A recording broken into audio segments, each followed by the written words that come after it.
بسم اللہ الرحمن الرحیم. السلام علیکم. Welcome to Dawn Public School and College. Students, today we are going to start our unit number 2.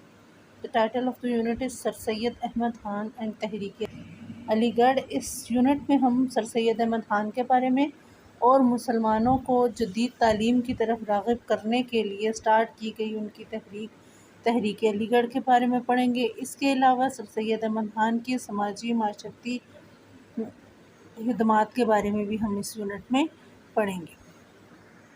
Unit number 1 میں ہم پڑھ چکے ہیں کہ انگریز کس طرح متحدہ ہندوستان میں آئے تھے اور انہوں نے اپنے تجارتی مقاصد کے لیے تجارتی کمپنی بنائی تھی ایسٹ انڈیا کمپنی، اور کس طرح ایسٹ انڈیا کمپنی نے پورے ہندوستان پر اپنا قبضہ کیا. ایسٹ انڈیا کمپنی سے اقتدار کس طرح حکومت برطانیہ کو منتقل کیا گیا، اور حکومت برطانیہ کی مختلف ہندوستان کے لیے مختلف پالیسیز کے بارے میں ہم نے پڑھا، اور مختلف ادوار میں مختلف آنے والے وائسرائے اور مختلف قوانین کے بارے میں بھی ہم نے پڑھا.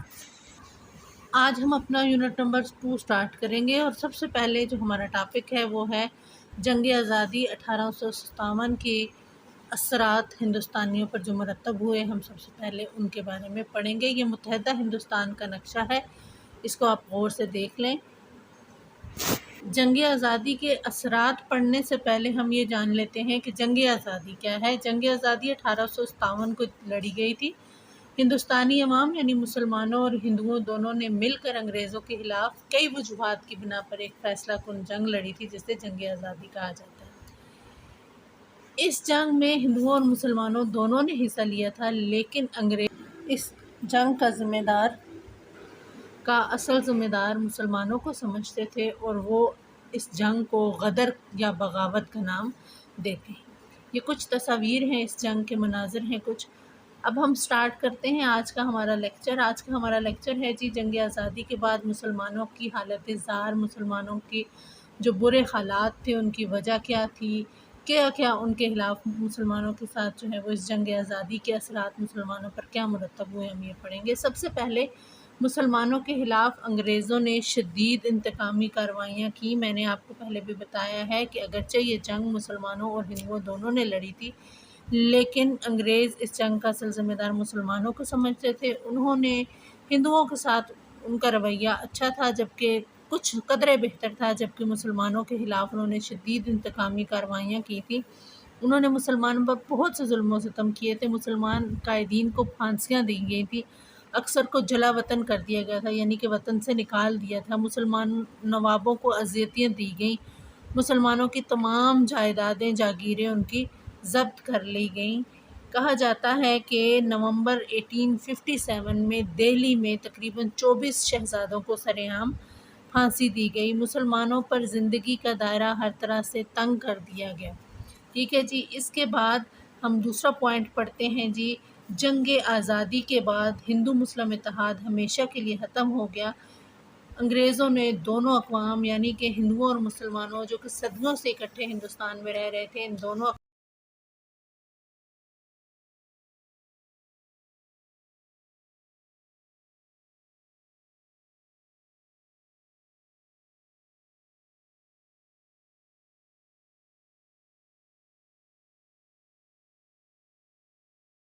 اقوام کے درمیان انہوں نے غلط فہمیاں پیدا کی ہیں. انہوں نے ہندوؤں کے ساتھ نرمی کا مظاہرہ کیا، جبکہ مسلمانوں کے ساتھ انہوں نے پرتشدد رویہ اختیار کیا. اچھا جی. انہوں نے مسلمانوں اور ہندوؤں کے درمیان نفرت کی فضا اس لیے پیدا تاکہ وہ مستقبل میں کبھی بھی انگریزوں کے خلاف کوئی مشترکہ کارروائی نہ کر سکیں، کوئی مشترکہ احتجاج نہ کر سکیں، کوئی مشترکہ بغاوت نہ کر سکیں. اس لیے انہوں نے مسلمانوں اور ہندوؤں کے درمیان نفرتیں پیدا کی، اور انہوں نے انگریزوں نے لڑاؤ اور حکومت کرو کی پالیسی اختیار کی، تاکہ یہ دونوں ہندو اور مسلمان آپس میں لڑتے رہیں اور ہم ہندوستان پر حکومت کرتے رہیں. نیکسٹ ہم پڑھتے ہیں جی. جنگ آزادی نے انگریز حکمرانوں کو پرتشدد بنا دیا تھا. ٹھیک ہے. ان کا رویہ مسلمانوں کے لیے بہت زیادہ پرتشدد تھا.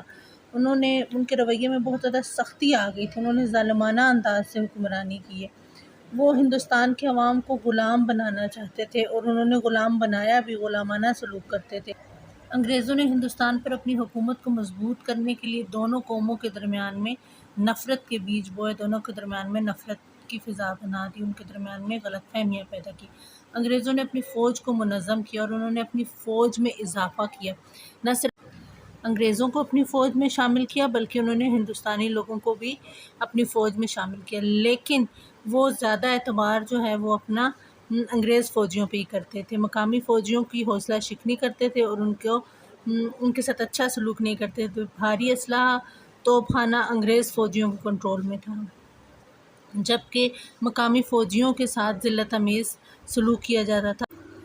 جنگ آزادی سے پہلے ہندوستان کے مسلمانوں نے اپنی مذہبی تعلیمات کو فروغ دینے کے لیے تحریک شروع کی تھی، احیاء علوم کی تحریک۔ اس تحریک کو جنگ آزادی کی وجہ سے بہت زیادہ نقصان ہوا، بلکہ اس تحریک تقریباً ختم ہو گئی اور اس کے ساتھ ساتھ مسلمانوں کی روحانی زندگی تباہ ہو گئی، کیونکہ جنگ آزادی کے بعد ہندوستان میں باقاعدہ طور پر انگریزوں کی حکومت سٹارٹ ہو گئی تھی اور انہوں نے مسلمانوں کی مذہبی تعلیم کے علاوہ کی بجائے عیسائیت پر زور دیا۔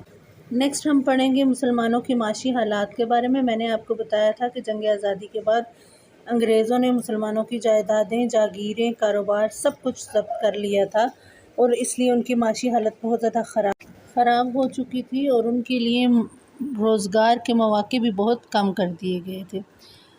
اچھا جی، ان تمام حالات کا سب سے زیادہ فائدہ ہندوؤں اور سکھوں نے اٹھایا۔